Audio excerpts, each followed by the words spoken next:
Hi friends, welcome back to my channel. आज आप लोगों के साथ शेयर करने वाली हूँ 34 साइज डबल कटोरी ब्लाउज कटिंग एंड टिचिंग। तो स्टेप बाय स्टेप देखने के लिए बने रही है वीडियो का लास्ट तक। तो मैं पहले कटिंग करूँगी अस्तर का फैब्रिक में और उसके बाद मेन फैब्रिक में कटिंग करूँगी।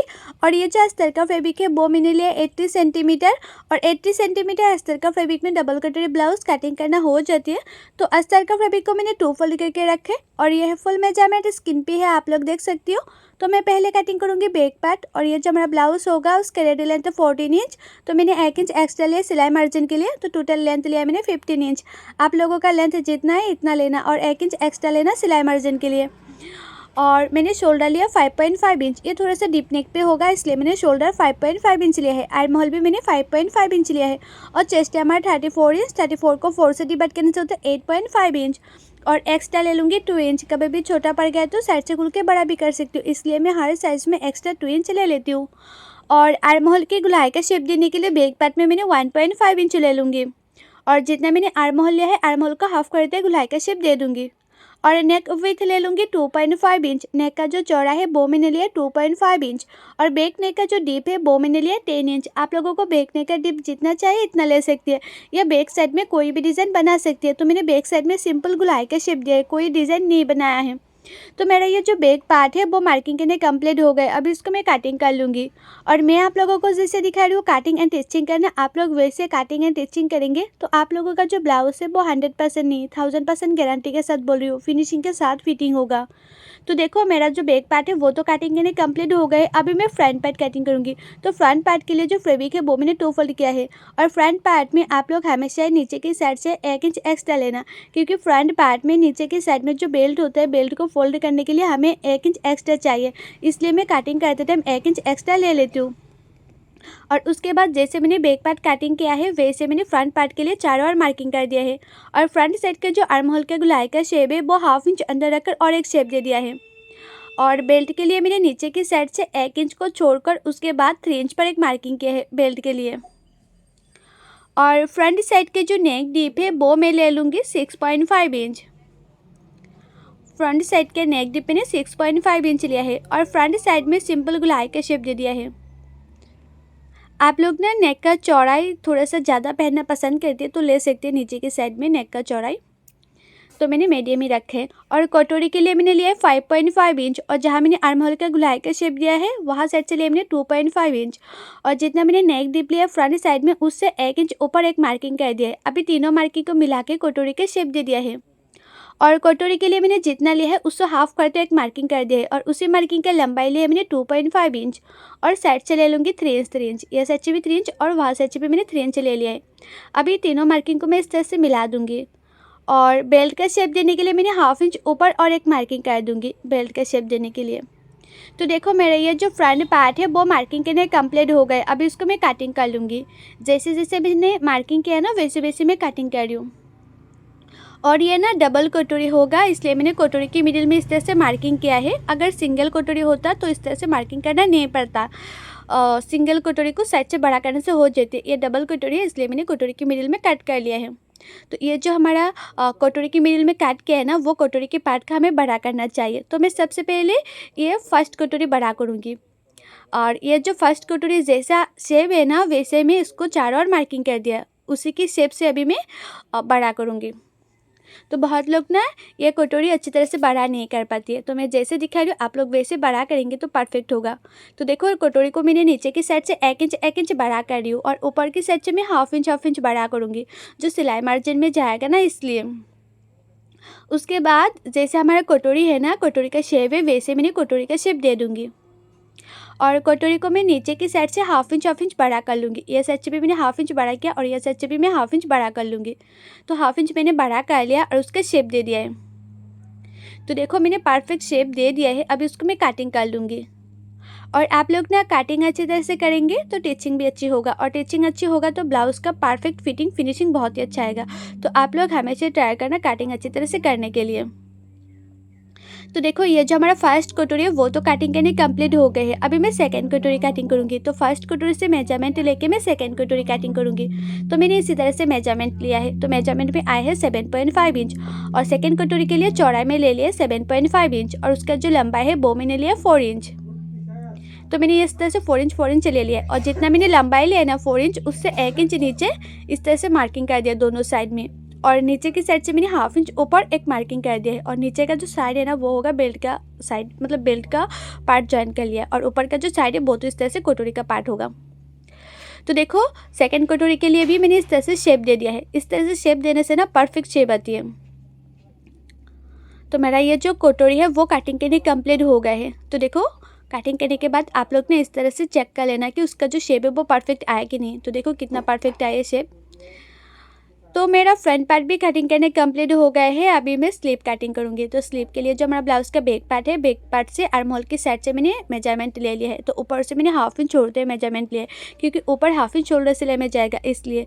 तो मेजरमेंट में आया है 8.5 इंच और स्लीव का चौड़ाई जो है ना वो मैंने लिया है 8.5 इंच और स्लीव का जो लंबाई है वो मैं ले लूँगी 10.5 इंच। आप लोगों का स्लीव का लंबाई जितना चाहे इतना ले लेना, लेकिन मैंने 10.5 इंच लिया है लंबाई। और आप लोग जितना लंबाई लेंगे ना उसे 3 इंच नीचे और एक मार्किंग कर देना और उसी मार्किंग को भी आप लोग 8.5 इंच तक सीधा कर लेना है। और ये साइड से 2 इंच पे एक मार्किंग कर देना है और ऊपर की साइड से 1.5 इंच में और एक मार्किंग कर देना है। अभी दोनों मार्किंग को इस तरह से मिला देना है और जैसे हमारा स्लीव होता है ना उसका शेप दे देना है। तो मैंने इसका शेप दे दिया और मोहरी ले लूँगी मैं 5 इंच और एक्स्ट्रा ले लूँगी 2 इंच। और आप लोग ना हमेशा स्लीव कटिंग करते टाइम स्लीव का जो फैब्रिक है ना वो 4 फोल्ड में रख कर ही कटिंग करना। तो मैंने स्लीव का फैब्रिक 4 फोल्ड में रख कर ही कटिंग कर रही हूँ। तो देखो मेरा ये जो स्लीव है वो भी मार्किंग करने कंप्लीट हो गए हैं। अब इसको मैं कटिंग कर रही हूँ और यह है ना स्लीव कटिंग करने का सबसे आसान तरीका। तो देखो फ्रंट साइड में मैंने ½ इंच अंदर रखकर कट कर लिया स्लीव में। तो मेरा ये अस्तर का फैब्रिक में डबल कटोरी ब्लाउज कटिंग करना कंप्लीट हो गया है। अभी मैं मेन फैब्रिक में कटिंग करूँगी और मेन फैब्रिक को भी मैंने 2 फोल्ड कर रख कर उसके बाद कटिंग करूँगी। तो मैंने इस तरह से मेन फैब्रिक को 2 फोल्ड कर लिया है और जितना भी अस्तर का फैब्रिक है ना डबल कटोरी ब्लाउज का पार्ट है सभी पार्ट मैंने इस तरह से बैठा दिया है और मेन फैब्रिक को थोड़ा सा बड़ा रख कर कटिंग कर रही हूँ ताकि सिलाने में आसानी हो। आप लोग ना मेन फैब्रिक को थोड़ा सा बड़ा रख कर कटिंग करेंगे ना तो देखना सिलाने में बहुत ही ज़्यादा आसान होगा। आप लोग ना बराबर से कटिंग करेंगे ना तो सिलाने में ना इधर उधर मतलब इधर उधर हो जाती है ना तो सिलाने में दिक्कत होती है, मिलाने में भी दिक्कत होती है। थोड़ा सा बड़ा रख कर इस तरह से सिलाई करेंगे ना तो बहुत ही ज़्यादा आसान होगा। तो देखो अभी जो स्लीव का पार्ट है वो भी मैंने कट कर लिया है और थोड़ा सा बॉर्डर का पार्ट ना बचा हुआ है वो मैं यूज़ कर लूँगी बैक पार्ट में। तो सबसे पहले मैं बैक पार्ट सिलाई करूँगी। तो अस्तर का फैब्रिक को मैंने मेन फैब्रिक के साथ जॉइन कर लिया है और मेन फैब्रिक जो एक्स्ट्रा है ना वो एक्स्ट्रा मेन फैब्रिक को मैंने कट भी कर लिया है। तो सबसे पहले मैं बैक पार्ट में टेकन दे दूँगी। तो साइड से मैंने 2 इंच छोड़कर उसके बाद टेकन के लिए इस तरह से मैंने छोटा सा कट लगाया है और टेकन का लिए ना मैंने इस तरह से मार्किंग कर दिया है। और टेकन का लंबाई ना आप लोग 3 इंच 3.5 इंच या 4 इंच या 4.5 इंच भी ले सकते, आप लोगों का मर्जी है। तो देखो ये जो बॉर्डर का पार्ट थोड़ा सा मेरे पास बचा हुआ था ना वही बॉर्डर का पार्ट मैं यूज़ करूँगी बैक साइड में। ये जो टेकन के लिए मैंने मार्किंग किया ना टेकन के अंदर इस तरह से बॉर्डर का पार्ट दे दूँगी तो फिनिशिंग बहुत ही अच्छा आएगा। वैसे आप लोग ना नीचे की साइड में एक्स्ट्रा फैब्रिक लगाने के बाद ये बॉर्डर का जो पार्ट है मतलब बॉर्डर है वो यूज़ करेंगे तो देखने में अच्छा नहीं लगता है। सिलाई वगैरह फ्रंट साइड में दिख जाती है तो फिनिशिंग अच्छी नहीं होती है। आप लोग ना इस तरह से पहले बॉर्डर का पार्ट सिलाई करके उसके बाद टेकन देंगे तो बहुत ही अच्छा होगा, फिनिशिंग अच्छा होगा।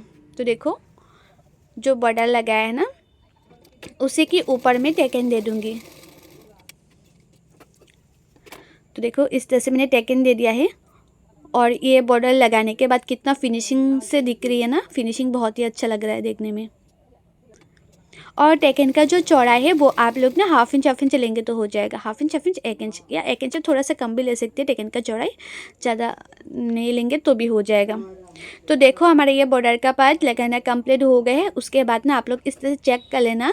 टेकन देने के बाद ना बैक पार्ट जो होता है वो नीचे के साइड में थोड़ा सा तिरछा हो जाती है तो तिरछा पार्ट को सीधा करके कट कर लेना है। उसके बाद नीचे के साइड में एक्स्ट्रा फैब्रिक लगा के फिनिशिंग दे देना है। और ये जो एक्स्ट्रा फैब्रिक है ना वो बचा हुआ अस्तर का फैब्रिक था तो वही मैं यूज़ करी और वो ना 1 इंच का लिया है मैंने।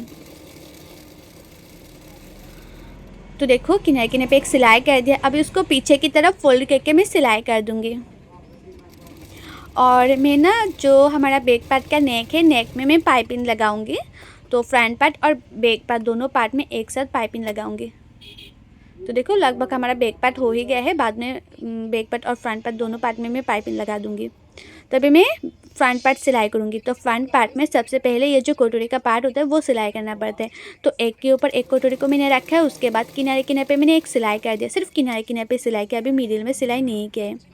तो किनारे किनारे पे एक सिलाई कर दिया और उसके बाद ये जो कटोरी का जॉइंट टू जॉइंट होता है ना, वो मिलाते हुए आप लोग टेकन दे देना।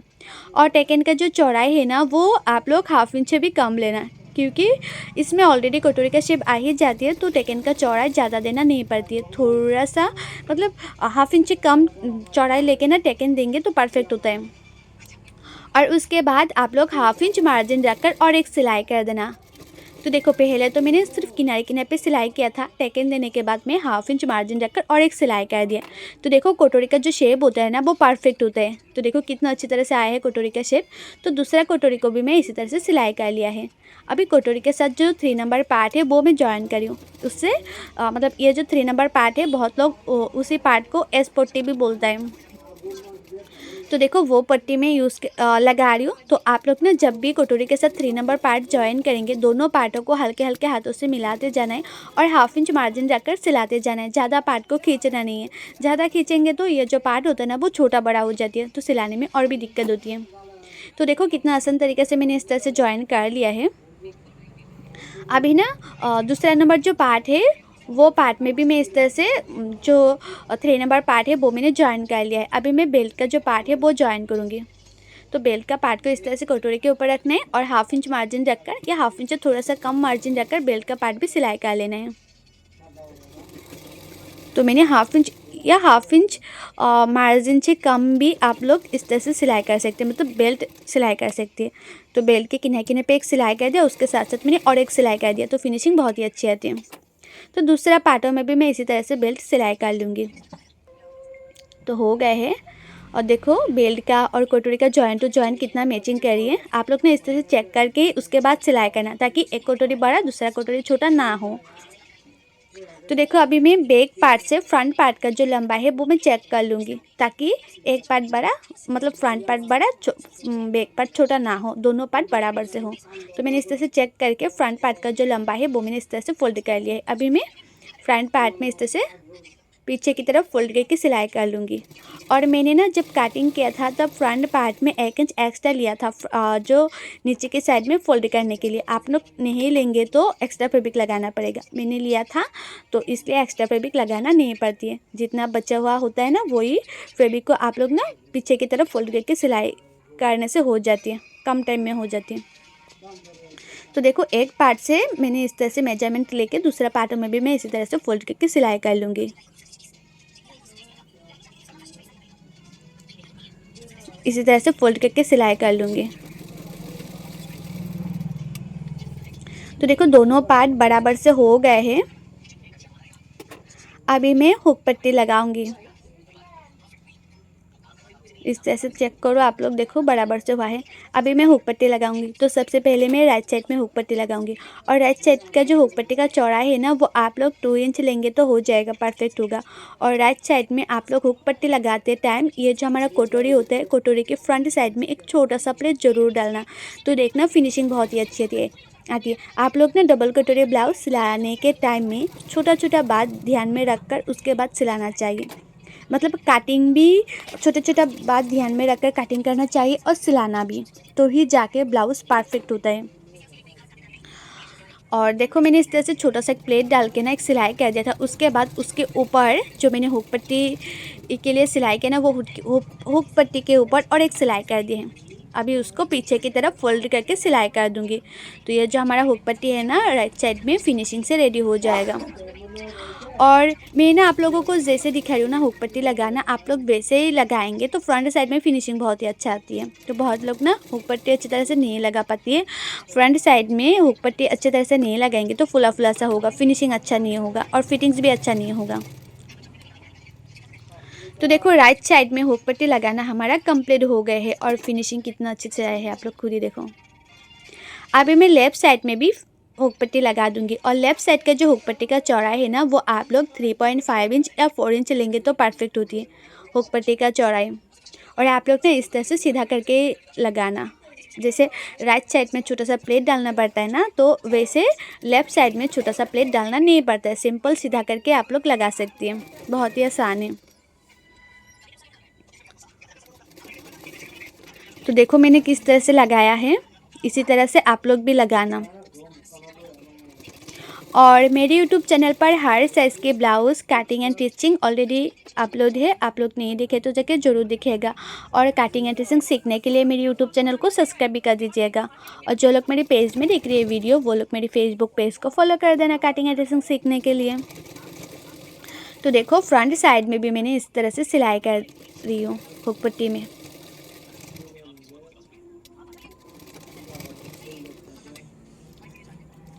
तो दोनों में हुक पट्टी लगाना हमारा कंप्लीट हो गए हैं। अभी उसको मैं इस तरह से चेक कर लूँगी दोनों पार्ट। तो सबसे पहले मैंने इस तरह से पिन से सेट कर लूँगी, नीचे भी और ऊपर भी पिन से मैंने सेट कर लिया। और उसके बाद देखो नेक का जो गोलाई का शेप है वो ना थोड़ा सा तिरछा हुआ है, तो मैंने उसको सीधा करके इस तरह से काट कर लूँगी। ज़्यादा तिरछा नहीं होता है, थोड़ा सा कम ज़्यादा हो जाती है, तो आप लोग ने इस तरह से काट कर लेना। अगर सीधा है तो काट करना नहीं पड़ता है। तो देखो मेरा ये जो फ्रंट पार्ट है वो तो रेडी हो गए हैं। अभी मैं फ्रंट पार्ट के ऊपर बैक पार्ट को रखा है। तो सबसे पहले मैं शोल्डर सिलाई करूँगी, और शोल्डर को भी आप लोग 1/2 इंच मार्जिन रखकर सिलाई करना, ज़्यादा मार्जिन नहीं चाहिए, 1/2 इंच मार्जिन लेंगे तो परफेक्ट होगा शोल्डर में। तो एक शोल्डर मैंने जिस तरह से सिलाई किया है ना, दूसरे शोल्डर को भी मैं इसी तरह से सिलाई कर लूँगी। तो देखो दोनों शोल्डर सिलाई करना हो गए हैं। अभी उसको दोनों पार्ट को इस तरह से रखूँगी और साइड से भी एक एक सिलाई कर दूँगी। और फिटिंग का जो सिलाई है ना वो मैं स्लीव लगाने के बाद करूँगी। अभी सिर्फ मैंने किनारे किनारे पे एक सिलाई किया है। और साइड से देखो थोड़ा सा एक्स्ट्रा फैब्रिक भी है, वो एक्स्ट्रा फैब्रिक को मैं काट कर लूँगी।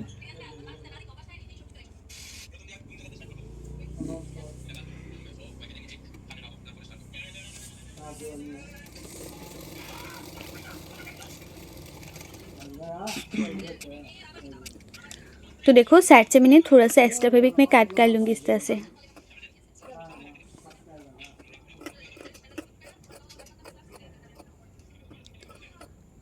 अभी उसको मैं अच्छी तरह से उल्टा कर लूँगी। अच्छी तरह से मैंने उल्टा कर लिया है। अभी मैं front neck and back neck दोनों नेक में मैं पाइपिंग लगाऊंगी। तो ये जो पाइपिंग है वो लगाऊंगी, और ये ना रेडीमेड पाइपिंग है जो मैंने ऑनलाइन से लिया था। वो पाइपिंग को जैसे हमारा नेक का शेप है ना वैसे मैं नेक का शेप की किनारे किनारे पे रखूँगी और सिलाई करते जाऊँगी किनारे किनारे पे। देखो नेक की जो किनारे किनारे पे वो मैंने पाइपिंग को रख रही हूँ, और पाइपिंग की किनारे किनारे पे मैं सिलाई कर रही हूँ, पाइपिंग के किनारे किनारे पे। ऐसे फ्रंट पार्ट से मैं स्टार्ट करूँगी बैक नेक, और उसके बाद नेक्स्ट फ्रंट नेक पे मैं इस तरह से सिलाई करके ख़त्म करूँगी किनारे किनारे पे सिलाई करके।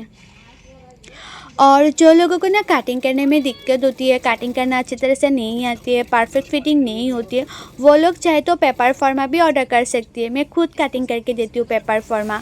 और पेपर फॉर्मा का प्राइस क्या है, कैसे ऑर्डर करना है, मैंने ऑलरेडी बहुत सारी वीडियो पे बताया हुआ है। आप लोग नहीं देखे तो जाके ज़रूर देखिएगा कि पेपर फॉर्मा कैसे ऑर्डर करती है। मेरे यूट्यूब चैनल पर ऑलरेडी बहुत सारी वीडियो हैं, आप लोग देखेंगे तो आप लोगों को भी पता चल जाएगा। और पेपर फॉर्मा से ना आप लोग ब्लाउज़ कटिंग करने में ना बहुत ही ज़्यादा आसान होगा, फैब्रिक भी कम लगेगा और टाइम भी कम लगेगा, और फिटिंग्स भी बहुत ही अच्छा होगा, क्योंकि मैं खुद कटिंग करके देती हूँ इसलिए। तो देखो मैंने पाइपिंग किनारे किनारे पे लगाने के बाद छोटा छोटा काट भी लगा दिया था। अभी ना उसको फ्रंट साइड की तरफ थोड़ा सा दिखते हुए पाइपिंग के किनारे किनारे पे मैं सिलाई कर दूंगी। पाइपिंग के किनारे किनारे पे सिलाई कर रही हूँ। और ये जो पाइपिंग है ना वो लगाने में बहुत ही ज़्यादा आसान है, आप लोग भी लगा सकती है रेडीमेड पाइपिंग।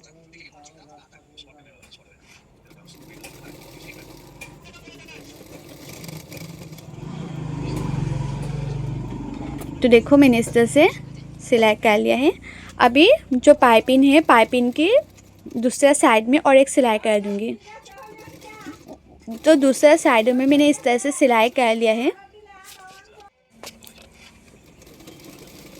तो मैंने इसी तरह से चारों ओर सिलाई कर दूंगी, चारों ओर।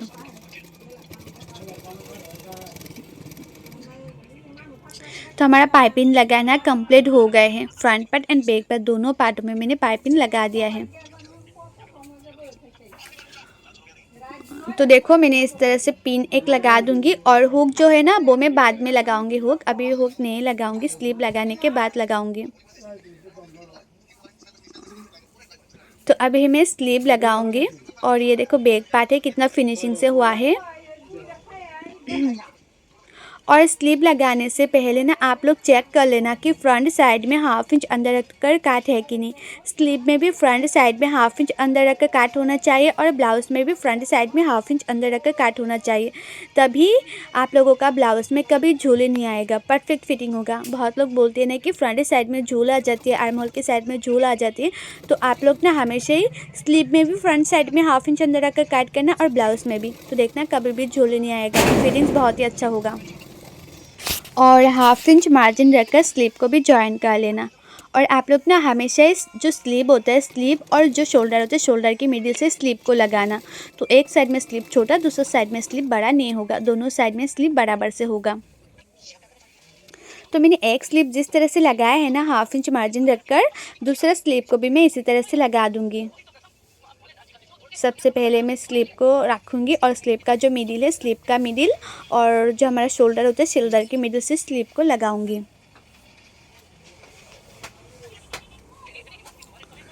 शोल्डर के मिडिल से स्लीव को इस तरह से लगा दूंगी।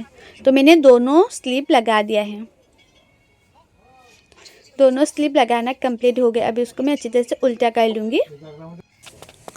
और मैंने ना जब कटिंग किया था तब कमर का मेजरमेंट नहीं लिया था, लेकिन जब मैं फ़िटिंग के लिए सिलाई करती हूँ ना तब कमर का मेजरमेंट लेके फ़िटिंग के लिए सिलाई करती हूँ। तो बहुत लोग मुझे कमेंट करते हैं कि आपने कमर का मेजरमेंट क्यों नहीं लिया है। तो देखिए मैं पहले तो नहीं लेती हूँ, लेकिन जब फ़िटिंग के लिए सिलाई करती हूँ ना तब मैं कमर का मेजरमेंट ज़रूर लेती हूँ। तो देखो कमर का मेजरमेंट और चेस्ट का मेजरमेंट लेके उसके बाद मार्किंग कर लेना। और आप लोगों का मोहरी जितना है इतने में मार्किंग करके फ़िटिंग के लिए सिलाई करना है।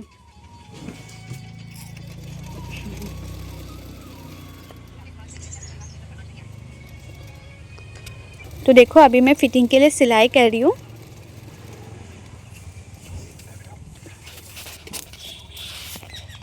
तो दोनों साइडों में मैंने इसी तरह से मार्किंग कर लिया था।